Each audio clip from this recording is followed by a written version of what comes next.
ಯಾಕ ಬೆಳ್ಬೆಳ್ಗೆ ಚೆನ್ನಾಗಿರ್ಲೆ ಚಂಪಕ ಊರೆಲ್ಲ ನಿಂತ್ಕೊಂಡ್ ನೋಡ್ಲೆ ಕುರುಡಂಗಿದ್ದೋ ನೋಡ್ಲಾ ಕುರುಡಂಗಾಗೋದ್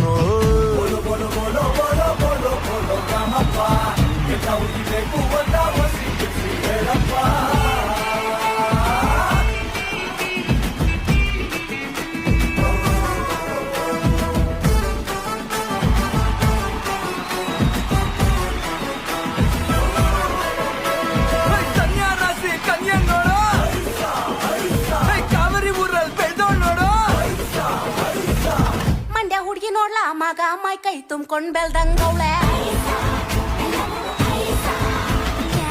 ಮೈಸೂರು ಹುಡುಗಿ ನೋಡ್ಲಾ ಮಗ ಮಲ್ಗೆ ಹಂಗೆ ಗಂಬೂತವಳೆ ಬಲ್ಲಿ ನಮ್ಮ ನಾಟ್ಯ ಸಾರ್ವಭೌಮ ಶಿವಣ್ಣಂಗೆ